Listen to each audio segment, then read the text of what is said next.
do. Come on. Some of you sitting there saying, well, when I overcome this fear or when I overcome this, then I will. And God is sitting there saying, I need you to move in spite of fear. Come on. That's what it means to be courageous. Courageous and having courage doesn't mean that we move even when we know everything will work out. No, being courageous is sitting there saying, I will move and will maneuver and step out on faith and do the things that God has called me to do, even when I have some fear and anxiety on the inside of me. Come on. And dear brothers and sisters, Paul learned to maneuver and move even when you have fear, frustration, anxiety, and wishing people didn't know on the inside of you. Come on. We might not know what Paul's shortcoming was, or his thorn in his flesh, but it lets us know that no matter what you are dealing with, to still trust God. Come on. And the first thing that we see about grace is that grace will make you grow. Grace will make you grow. It says it's because of the extravagance of these revelations, of those revelations. And so I wouldn't get a big head. I was given the gift of a handicap to keep me in constant touch with my limitations. Come on. So Paul was a man of God, but Paul was given something by God that would make him better and not bitter. Woo! Let me say that again. Paul was given something that would make him better and not, come on, bitter. And sometimes as Christians and sometimes as men and women of God, we become bitter because we still are dealing with blank. Whew, come on. We get bitter because we've had an issue of blood for 30 some odd years. Come on. We've been bitter because we sat at the pool of Bethesda at some 30 some odd years. We get bitter because we've been blind for since our birth. We get bitter instead of realizing that God is making us, come on, better. Dear brothers and sisters, I don't know what you're dealing with, but I do know that, watch this, you can become better even with the stuff that you're dealing with. Come on. Because when you go through things, are you saying to yourself that God is trying to make me better? Or are you walking around becoming bitter about your situation? Come on. It didn't just happen to Paul, but it also happened to Job, where God gave them something to be successful as well as humble. You see, dear brothers and sisters, God wants you to be successful. He wants you to reach your goals. He wants you to reach your dreams, but he also wants you to remain humble. Come on. Come on. He also wants you to remain humble. So sometimes for many of us or some of us, he has to withhold certain things in order to keep us humble. Ooh, come on. Because y'all know it. You would get the big head. Come on. You would be overconfident. You would think it's all about you. And God is sitting there saying, no, I need to make sure you remain humble. Come on. And sometimes it's just part of the process. Come on. What you go through is just part of the process. There's a story of a young girl, and this young girl found a cocoon hanging from a limb. So she took it to her room at home, and she placed it in a jar, expecting one day to see a butterfly emerge. Come on. So one day she saw the butterfly within the cocoon trying to get out. So she had this epiphany. She saw it struggling and trying to push his way out of the tight opening. And in an effort to help the insect, she very carefully slit open the cocoon. After that, the butterfly was able to easily exit the cocoon But a strange thing happened. Instead of spreading two beautiful wings, the butterfly had two withered, shriveled, useless wings. Why? Because watch this.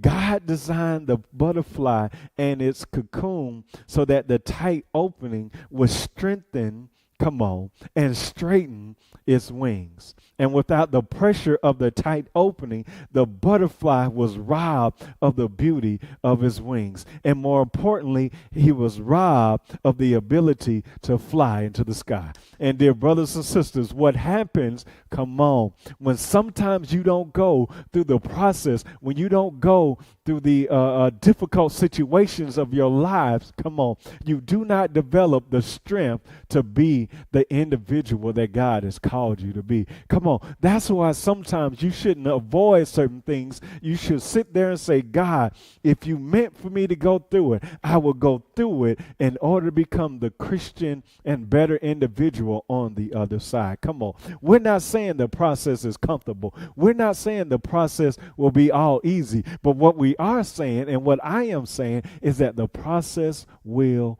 be worth it. Come on. Grace will make you grow. It will make you a stronger Christian, dear brothers and sisters. Come on. And watch this. Please understand. Paul tells us why he was able to soar above the heads of most other believers in his day. And he tells us that it was the pain and the suffering that he endured that gave him the power to be the man he is today. Come on. We sit there and says, go through the process. We sit there and says, dear brothers and sisters, I'm not saying the valley of the shadow of death will be great, but just know that God will be with you. Come on. In your dark days, God will be with you. In your trying tribulations, God will be with you. Your friends might not be there with you. Your mom, your dad, your brother, whoever it is might not be with you. But trust me, dear brothers and sisters, God will be with you. And his grace is sufficient. It's going to make you grow. It's going to make you walk with your heads up. It's going to make you sit there and say, God, I trust you. But not only will grace make you grow, grace will make you grateful. Woo! Come on. Grace will make you grateful. It says this, at first, I didn't think of it as a gift and begged God to remove it. 3 times I did that. And then he told me, my grace is enough. It's all you need. Once I heard that, I was glad to let it happen. Come on. Come on. I was glad that it happened.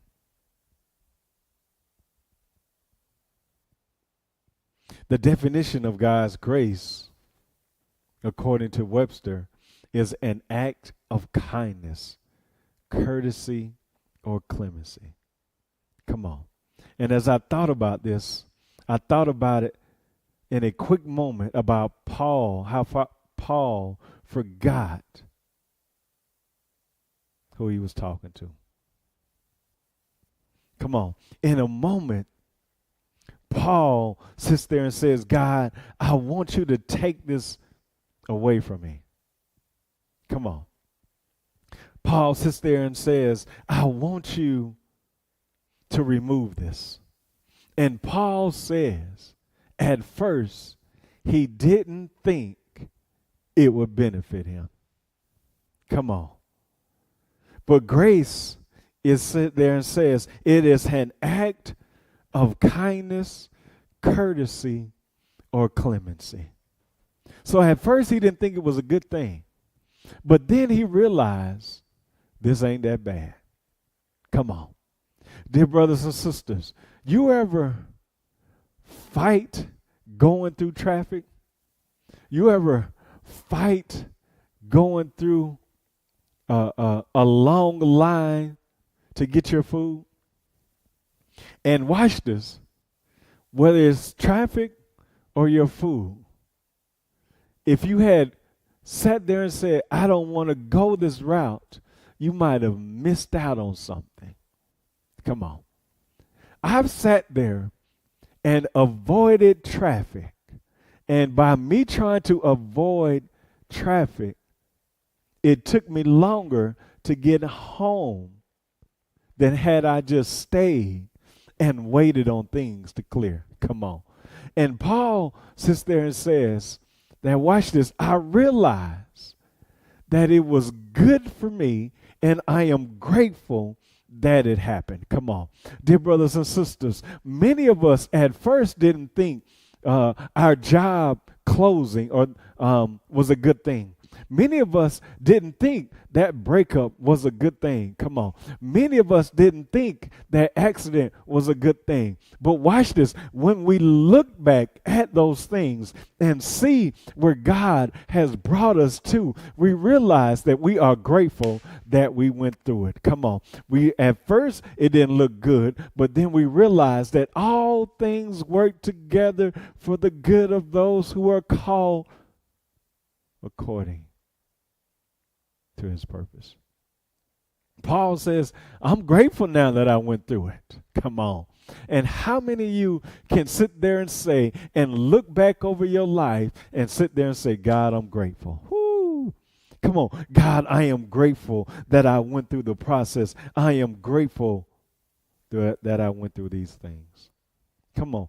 Grace is at the foundation of Christianity. Come on.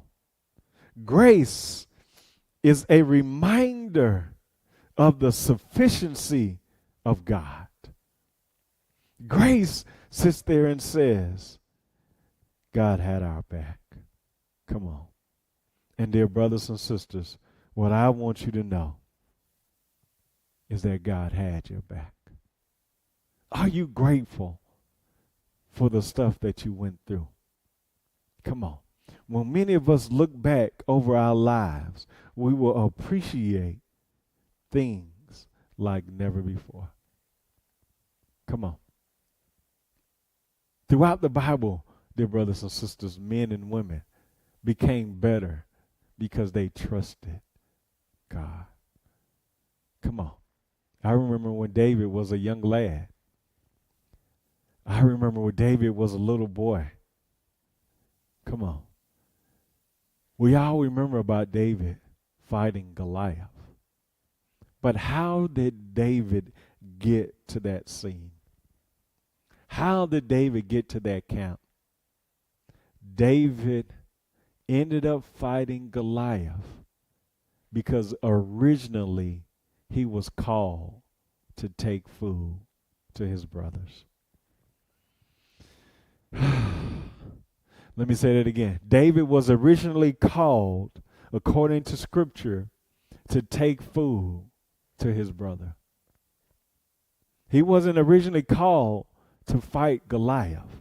But God set things up and orchestrated for David so that he could be at the right place at the right time. Come on, dear brothers and sisters. You might not understand why you're at that job. You might not understand why you're driving that car. You might not understand why you're in that house. But dear brothers and sisters, trust God and know that he is orchestrating things and setting things up in alignment to set you up for something that you do not see right now.